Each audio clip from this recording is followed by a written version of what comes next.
तो हम 150 क्वेश्चन कर रहे थे अंकित ग्रेवाल के। 50 हम ऑलरेडी कर चुके हैं, पार्ट 1 आ चुका है, कल ही आ चुका है, तो आप उसको देख सकते हैं। आप करते हैं जल्दी जल्दी नेक्स्ट 50 क्वेश्चन।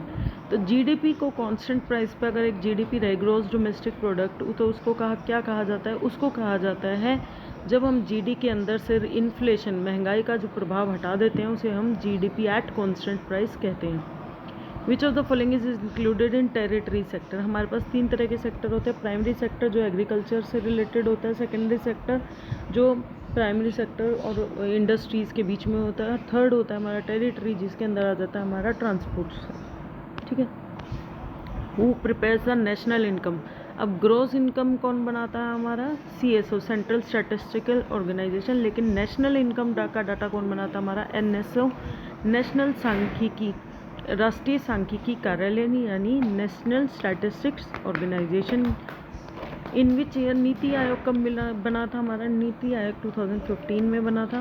एनएसएसओ की फुल फॉर्म क्या है? National sample survey organisation, national sample survey organisation. Depreciation क्या होता है? अर्थशास्त्र में मूल्यह्रास। जैसे आप आज मोबाइल खरीदते हैं, जब आप उसको रीसेल करते हैं, चाहे 2 दिन के बाद करें, तो आपको उतने ही पैसे नहीं मिलते। अगर आपने सपोज 10,000 का मोबाइल लिया, तो आप चाहे उसको 2 दिन बाद ही बेचेंगे तो आप उसको 9,000 का बेचेंगे, तो जो वो 1,000 रुपये आपका लॉस हुआ है, उसे हम डेप्रिसिएशन बोलेंगे। कि टाइम के साथ, यूज़ होने के साथ उसकी वैल्यू घटती जाती है, उसे बोलेंगे हम डेप्रिसिएशन एक कॉमन रेंज में। तो क्या होगा? Wear and tear of capital good. जैसे कोई मशीन आप खरीदते हैं, कोई गाड़ी खरीदते हैं, वो टाइम के साथ उसकी वैल्यू कम होती जाती है जितना आप उसे यूज़ करते हैं। तो वियर एंड टीयर होते रहते हैं, मतलब टूट फूट होती रहती है, घिसती रहती है चीज़ें, तो उसे बोलते हैं पूंजी वस्तुओं की घिसावट। इन्फ्लेशन क्या होता है? इन्फ्लेशन होता है जब हमारे पास सप्लाई तो वो होती है, लेकिन उसके रेट बढ़ रहे होते हैं। तो इंक्रीज़ इन जनरल प्राइस लेने, सामान्य मूल्य स्तर में वृद्धि। मतलब पहले जो है वो चीनी जो है 40 रुपये किलो आती थी, अब हो गई 45 रुपीज़। तो 5 रुपये जो बढ़ गए हैं वो होते हैं हमारे इन्फ्लेशन, क्योंकि टाइम के साथ चीज़ों में प्राइस में, रेट में डिफरेंस आता है। The concept of green GNP. Green GNP की क्या होता है? ग्रीन जीएनपी होता है आपका GNP plus minus environmental cost. जो पर्यावरण की लागत है उसको अगर हम हटा देंगे तो वो हमारा क्या हो जाएगा? Green GNP. Which of the following is not a central problem? Central problem कौन सी नहीं है इकोनॉमिक की? सेंट्रल प्रॉब्लम हमारी नहीं है कि हाउ टू कंज्यूम, कैसे उपभोग करें। उपभोग तो हम कर ही लेंगे, पहले तो हमें ये सोचना पड़ेगा ना सेंट्रल प्रॉब्लम का क्या प्रोड्यूस करना है। जैसे आपको पता है कि आज के टाइम पे हरियाणा में ये बोला जाता है कि आप धान की खेती ना करें तो आपको इतने रुपए पर स्क्वायर मीटर या पर उसके मिलेंगे आपको खेती ना करने के लिए, क्योंकि धान में आपको पता है कि पानी का ज़्यादा यूज़ होता है। या फिर डायरेक्ट बीज बोने को पानी ना खड़ा करें, उसके लिए भी पैसे मिलते हैं, सरकार उनको मोटिवेट करने के लिए। तो सबसे पहली बात है हमारा चिंता क्या है कि व्हाट टू प्रोड्यूस, क्या प्रोड्यूस करना है, कैसे प्रोड्यूस करना है और किसके लिए प्रोड्यूस करना है। लेकिन कंजम्पशन हमारा चिंता का विषय नहीं है। कंज्यूम तो हम कर ही लेंगे, खाने के लिए तो हमारी जनसंख्या बहुत और नहीं भी होगी तो हम एक्सपोर्ट करेंगे, तो वो एक सेंट्रल चिंता का विषय नहीं है कि हम इसको यूज़ कैसे करेंगे। नेक्स्ट है which one is not a feature of a developing economic की ये फीचर नहीं है अर्थव्यवस्था की विशेषता नहीं है। लो पर कैपिटा इनकम वो तो हमारी है। हाई बर्थ रेट भी है, बहुत ज़्यादा बच्चे पैदा हो रहे हैं तो जनसंख्या बढ़ रही है। हाई डिपेंडेंसी ऑन एग्रीकल्चर, बहुत ज़्यादा हम खेती पे डिपेंड है, ये भी है। लेकिन हम लोग उच्च पूंजी के, हमारे यहाँ उपयोग जो उद्योग है वो इतने ज़्यादा नहीं है। मतलब अगर हम उच्च पूंजी के कहें कि बहुत ज़्यादा हमारे यहाँ ऐसी इंडस्ट्रीज़ नहीं है जो एरोप्लेन्स बना रही हो या बहुत महंगे महंगे रोबोट्स बना रही हो, तो ये एक विकासशील देश की विशेषता नहीं होती है। नेट डोमेस्टिक प्रोडक्ट क्या होता है? नेट डोमेस्टिक प्रोडक्ट होता है जब हम जीडीपी में से डेप्रिसिएशन को माइनस कर देंगे तो वो एक्चुअल में हमारा शुद्ध घरेलू उत्पाद आ गया।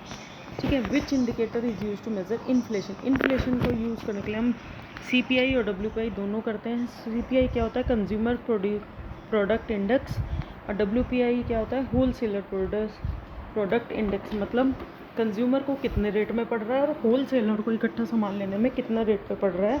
इन दोनों को चीज़ों को ध्यान में रख के ही हम इन्फ्लेशन को मापते हैं कि इन्फ्लेशन क्या है, किस तरीके से महंगाई जो है वो बढ़ रही है।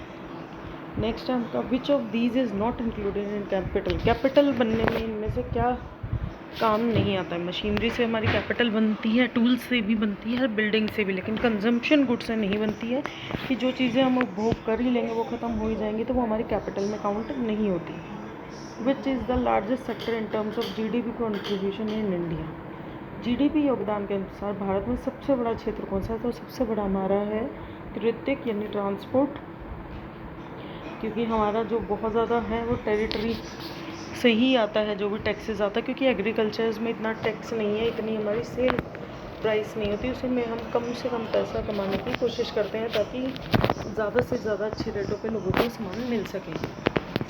What does fiscal deficit? Fiscal deficit क्या होता है? राजकोषीय घाटा क्या होता है? घाटा क्या होता है? जब हमने कोई चीज़ 100 रुपये की खरीदी और उसको हम 80 रुपये में बेच रहे हैं, यानी वो 20 रुपये का हमारा हो गया घाटा। इसी तरह राजकोषीय घाटा क्या होगा? जब राज्य का टोटल एक्सपेंडिचर जो है वो ज़्यादा होगा टोटल रिसिप्ट की, मतलब टोटल रिसिप्ट। अब रिसिप्ट में तो हम उधार भी ले रहे हैं, तो वो उधार हमारी इनकम थोड़ी हो, तो हमें वापस देनी होती है, तो उधार को हटा देंगे, एक्सक्लूडिंग बोलेंगे, उधार को छोड़कर टोटल रिसिप्ट माइनस कर देंगे एक्सपेंडिचर में से, तो वो हमारा हो जाएगा fiscal deficit.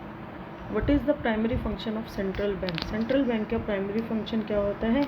Issue currency and control credit, मुद्रा को जारी करना, नई नई मुद्रा को जारी करना और ऋण को कंट्रोल में करना। ऐसा नहीं है कि अनलिमिटेड ऋण लिए ही जा रहे हैं।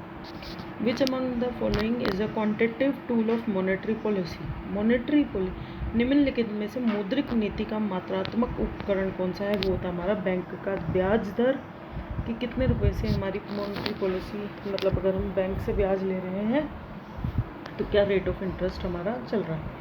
National income at constant prices. अब नेशनल इनकम कांस्टेंट प्राइस से क्या होगा? वो हमारे स्थिर मूल्यों पर राष्ट्रीय आय वो होती है जो हमारी रियल में इनकम है, वास्तव में इनकम है। उधार को हटा देंगे तो वो जो वास्तव में इनकम है वही हमारी नेशनल इनकम है। GDP deflator. GDP डिफ्लेटर का क्या मतलब है? डिफ्लेटर मतलब घटना। अब GDP घटलेटर किसका मापन करता है? एम्प्लॉयमेंट लेवल का? एक्शन नहीं, वो मूल्य स्तर में परिवर्तन को नापता है, प्राइस लेवल चेंजेस वही करता है। कि अब जैसे पहले क्या होता था, 1 रुपये में 10 गोलगप्पे आ जाते थे, आजकल 10 रुपये में एक आ रहा है, तो वो उससे क्या हो गया? वो हमारी 10 रुपये की जो वैल्यू है वो ख़त्म हो रही है ना। 10 वैल्यू बढ़ रही है या घट रही है? वैल्यू घट रही है। जो पहले काम 1 रुपये में हो जाता था आज वो 10 रुपये में हो रहा है। तो पहले जो जितनी मेहनत हमें 1 रुपये कमाने में करनी थी, आज मेहनत तो हम उससे ज़्यादा कर रहे हैं, लेकिन कमाई हमारी कम होती जा रही है। तो वो क्या, प्राइस के लेवल में चेंजेस जो काउंट होता है। What is included in gross domestic? Gross domestic product में हमारा सकल घरेलू उत्पाद में क्या होता है?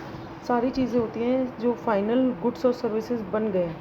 मतलब उसके अंदर ऐसा नहीं है कि हम रॉ मटेरियल को या कच्चे सामान को काउंट करते हैं, उसके अंदर जो लोगों को कंज्यूम करने के लिए बन चुकी है चीज़, फाइनल गुड्स और सर्विसेज हैं हमारी घरेलू, मतलब हमारी जो घरेलू क्षेत्र है उसके अंदर। तो सी ऑप्शन इसका आंसर हो जाएगा। Which of the following is not a component of aggregate demand? Aggregate demand का मतलब समष्टि मांग का घटक नहीं है। मतलब जब एक एवरेज में निकालते कि इस चीज़ की डिमांड एवरेज में ज़्यादा है। कंजम्पशन, इन्वेस्टमेंट, ये तो है ही, कंजम्पशन है, इन्वेस्टमेंट भी हम उसी अकॉर्डिंग करेंगे जितना कंजम्पशन होगा, गवर्नमेंट का एक्सपेंडिचर भी। लेकिन टैक्सेस हम उसके अंदर डिमांड में काउंट नहीं करते, क्योंकि टैक्सेस जो है वो नॉर्मल इंसान डिमांड नहीं करता। Which one of the following is a leakage in the circular flow of income? आय के परिवर्त प्रवाह में आय जो हमारी घूमती है एक से दूसरे पे, हमने, मेरे पास 100 रुपये कमाए, मैंने 100 में से मैंने 50 खर्च कर दिए, तो वो 50 जिसके लिए इनकम होगी उसने आगे 25 खर्च कर दी।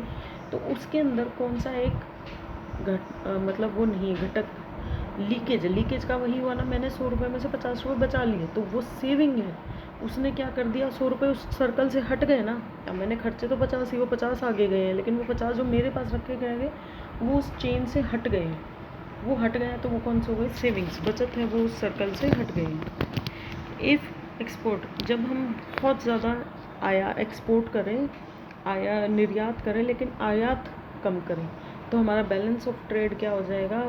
हमारे पास ज़्यादा पैसे बच जाएंगे। मतलब हमसे लोग ज़्यादा खरीद रहे हैं लेकिन हम कम खरीद रहे हैं। मेरे से लोग 500 रुपये का सामान खरीद रहे हैं, लेकिन रॉ मटेरियल मैं सिर्फ 400 रुपये का लेके आ रही हूँ, तो वो जो 100 रुपये है वो क्या है? हमारा सरप्लस है, मेरे पास ज़्यादा बच गए। Which tax is directly paid to the government? Tax payer जो है डायरेक्टली टैक्स कौन सा पे करता है? हमारा income tax.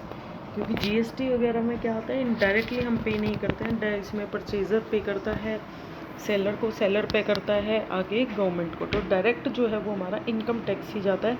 Cell tax, excise, जो इनकम टैक्स घूम फिर के जाते हैं उनके पास।